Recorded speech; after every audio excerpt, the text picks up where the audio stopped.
PM Modi की अमेरिकी राष्ट्रपति जो बाइडेन से मुलाकात आज। भारतीय समय के मुताबिक रात 8:30 बजे व्हाइट हाउस में मिलेंगे दोनों नेता। व्यापार, सुरक्षा, आतंकवाद और तालिबान पर चर्चा।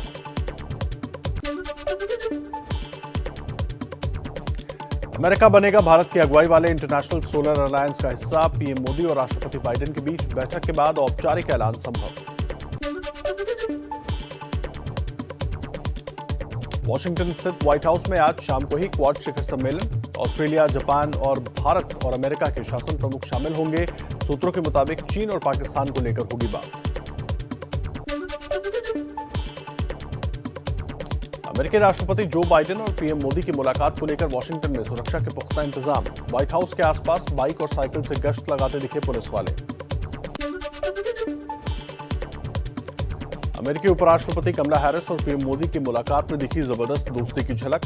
पीएम मोदी ने कोरोना की दूसरी लहर के दौरान मदद के लिए अमेरिका का शुक्रिया अदा किया, तो कमला हैरिस ने कोरोना से जंग में भारत की कोशिशों की सराहना की। अमेरिकी उपराष्ट्रपति कमला हैरिस ने लोकतंत्र पर खतरे का हवाला दिया। उन्होंने भारत और अमेरिका के कंधों पर आई जिम्मेदारी का जिक्र किया। पीएम मोदी ने कमला हैरिस को भारत आने का न्योता दिया। प्रधानमंत्री मोदी से जापान के प्रधानमंत्री योशिहिदे सुगा से मुलाकात। दोनों देशों के बीच आपसी द्विपक्षीय रिश्तों को लेकर बेहतर बनाने के लिए कई अहम मुद्दों पर हुई चर्चा।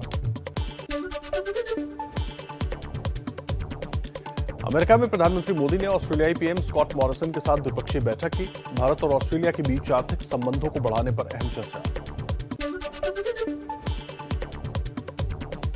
अमेरिका में प्रधानमंत्री मोदी ने 5 बड़ी कंपनियों के सीईओ से मुलाकात की। पीएम मोदी ने कहा, कंपनियां पीएलआई योजना का लाभ ले सकती हैं।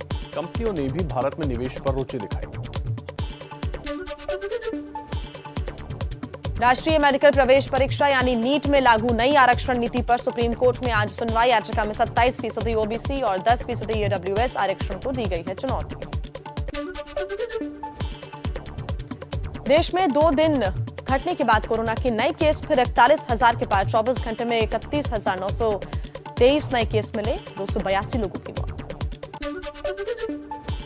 केरल में कोरोना संक्रमण से राहत नहीं। पिछले 24 घंटे में 19,675 नए केस मिले। 142 लोगों की जान गई। देश भर से दर्ज संक्रमण के कुल मामलों का 60% अकेले केरल में। केरल में कोरोना महामारी के बीच 11वीं की परीक्षाएं आज से शुरू होंगी। कोरोना प्रोटोकॉल का सख्ती से होगा पालन। सुप्रीम कोर्ट की मंजूरी के बाद ऑफलाइन मोड में हो रही है परीक्षाएं। कोरोना की संभावित तीसरी लहर पर सुप्रीम कोर्ट ने आगाह किया। कहा, जिम्मेदार पदों पर बैठे लोग ऐसे बयान ना दें कि तीसरी लहर आने की आशंका नहीं है। इससे लोग लापरवाही बरतने लगेंगे। कोरोना से मौत के लिए मुआवजे पर सुप्रीम कोर्ट ने खुशी जताई। कहा, विपरीत हालात में भारत ने सराहनीय काम किया। लाखों लोगों को मुआवजा देना बड़ी बात। आत्महत्या करने वाले कोरोना पॉजिटिव मरीजों के परिवार को भी मिलेगा मुआवजा। केंद्र सरकार ने सुप्रीम कोर्ट में दी जानकारी। कोर्ट ने कहा, हार्ट अटैक से मरने वाले कोरोना मरीजों के परिवार का भी ध्यान रखें। देश में टीकाकरण को लेकर बड़ी कामयाबी। करीब 62% लोगों को पहली डोज और 21% लोगों को दोनों डोज लगी। जो बाहर निकलने में असमर्थ हैं, उन्हें घर पर ही टीका लगेगा। हफ्ते के आखिरी दिन आज शेयर बाजार बना सकता है नया रिकॉर्ड। पहली बार 60,000 के आंकड़े को छू सकता है सेंसेक्स। कल सेंसेक्स 59,885 पर बंद हुआ था। चलिए अब देश के सबसे बड़े प्रदेश यानी यूपी आपको लेकर चलते हैं, जहां महंत नरेंद्र गिरी की मौत मामले की जांच सीबीआई आज से शुरू कर सकती है। महंत नरेंद्र गिरी मौत मामले की जांच आज शुरू कर सकती है सीबीआई। 5 सदस्यों की सीबीआई टीम प्रयागराज पहुंची। टीम ने केस की पूरी जानकारी और एफआईआर की कॉपी हासिल की। महंत नरेंद्र गिरी मौत मामले में तीसरे आरोपी संदीप तिवारी को भी 14 दिनों के लिए जेल भेजा गया। आद्या तिवारी का बेटा है संदीप। नरेंद्र गिरी के पढ़े लिखे होने का सबसे बड़ा सबूत सामने आया। प्रयागराज के जिस स्कूल में वो पढ़े थे, वहां का रिकॉर्ड प्रिंसिपल ने दिखाया। सीनियर ने बताया, नरेंद्र गिरी हॉकी के खिलाड़ी भी थे। नैनी जेल में बंद आनंद और आद्या तिवारी को मिलेगी कड़ी सुरक्षा। वीडियो कॉन्फ्रेंसिंग के जरिए ही कोर्ट में पेशी होगी। आनंद गिरी ने जेल में जान को खतरा बताया था। यूपी के महाराजगंज में महंत अवैद्यनाथ की प्रतिमा का अनावरण आज सीएम योगी आदित्यनाथ और रक्षा मंत्री राजनाथ सिंह करेंगे अनावरण।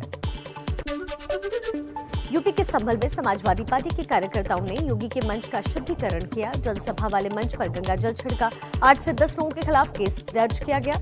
मंगलवार को योगी ने कैला देवी में की थी जनसभा।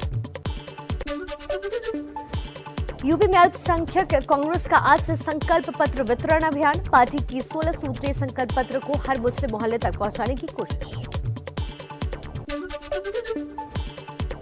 2013 के मुजफ्फरनगर दंगों के मामले में पूर्व मंत्री सईद उज जमा, पूर्व सांसद कादिर राणा और पूर्व विधायक जमील समेत 9 लोगों के खिलाफ आज आरोप तय करेगी कोर्ट। दंगों में 60 से ज्यादा की मौत हुई थी। मौलाना कलीम सिद्दीकी को 10 दिन की पुलिस हिरासत में भेजा गया। जबरन धर्म परिवर्तन कराने के आरोप में यूपी एटीएस ने परसों मेरठ से कलीम सिद्दीकी को गिरफ्तार किया था।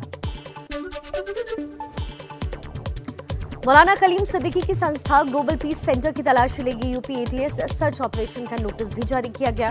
दिल्ली के शाहीन बाग में है मौलाना की संस्था का कार्यालय। मौलाना कलीम सिद्दीकी के एक ऑडियो से उसके पाकिस्तान कनेक्शन और फंडिंग का खुलासा हुआ। निशाने पर थी ब्राह्मण और क्षत्रिय लड़कियां। पाकिस्तान से कलीम को तकनीकी सपोर्ट भी मिल रहा था। आगे बढ़ते हैं। पंजाब और हरियाणा और जम्मू कश्मीर की अहम खबरें आपको दिखाते हैं। सिद्धू के खिलाफ बयान पर कांग्रेस ने दी कैप्टन अमरिंदर को नसीहत। कहा बड़े बुजुर्ग बदले की बात नहीं करते। राहुल प्रियंका को अनुभवहीन बताने वाले बयान पर फिर से करे विचार। कांग्रेस की नसीहत पर कैप्टन अमरिंदर सिंह बोले, हां राजनीति में गुस्से के लिए कोई जगह नहीं होती, लेकिन क्या कांग्रेस जैसी इतनी पुरानी पार्टी में अपमान और परेशान किए जाने के लिए जगह है। हरियाणा में सोनीपत के गन्नौर में स्कूल की छत गिरने से बड़ा हादसा। 25 बच्चे घायल, कुछ की हालत गंभीर। 3 मजदूर भी घायल हुए। स्कूल प्रशासन पर लापरवाही के आरोप। जम्मू कश्मीर के उरी में लोसी के करीब सेना ने 3 आतंकियों को मार गिराया। 5 AK-47, 7 पिस्टल और 70 हैंड ग्रेनेड बरामद। आतंकियों के पास से पाकिस्तानी करेंसी भी मिली। सीमा पर मारे गए 3 में से 1 आतंकी पाकिस्तानी। सेना ने कहा पीओके से भारतीय सीमा में घुसे थे। 4 दिन से चल रहा था ऑपरेशन। जम्मू कश्मीर के बांदीपुरा में आतंकियों की भर्ती करने वाले मॉड्यूल का पर्दाफाश। पुलिस ने लश्कर ए तैयबा के आतंकियों के इस मॉड्यूल के 4 मददगारों को गिरफ्तार किया। महाराष्ट्र की बात करेंगे, जहां एक बेटी भी गैंगरेप का शिकार बनी है, जिससे बेटियों की सुरक्षा पर फिर सवाल उठ रहे हैं। तो गुजरात में ड्रग्स मामले में भी बड़ा एक्शन हुआ है। महाराष्ट्र के डोंबिवली में 15 साल की एक नाबालिग से गैंगरेप के आरोप में 26 लोग गिरफ्तार। कोर्ट ने 29 सितंबर तक पुलिस रिमांड पर भेजा 3 आरोपियों की अब भी तलाश जारी। कुल 29 लोगों पर गैंगरेप का है आरोप। मुंबई के खार इलाके की 8 मंजिला नूतनविला बिल्डिंग की 7वीं मंजिल पर लगी भीषण आग। एक महिला की दम घुटने से मौत, 3 महिलाओं को बचाया गया। महाराष्ट्र के जालना में शिष्टी गांव के पास 25 यात्रियों से भरी बस पुल से नदी में गिरी। सभी यात्री बचाए गए। पुल पर पानी भरे होने के बाद भी ड्राइवर ने बस निकालने की कोशिश की। गुजरात पोर्ट पर पकड़ी गई 21,000 करोड़ की ड्रग्स मामले की जांच करेगा ईडी। मनी लॉन्ड्रिंग एक्ट के तहत जांच होगी। ईडी ने जांच एजेंसियों से दस्तावेज मांगे। नार्को टेररिज्म एंगल से भी जांच। कच्छ के मुंद्रा एयरपोर्ट ड्रग्स केस में गुजरात एटीएस ने 7 ईरानी नागरिकों से पूछताछ की है। भारत से पहले 4 से 5 अफ्रीकी देशों में 1000 किलो से ज्यादा हेरोइन की सप्लाई का खुलासा। गुजरात के सूरत में उफनते नाले में बहा युवक ट्रैक्टर पर खेत की ओर जाते वक्त बहाव में काफी देर फंसा रहा, फिर बह गया। तेज बहाव की वजह से तलाशना भी मुश्किल।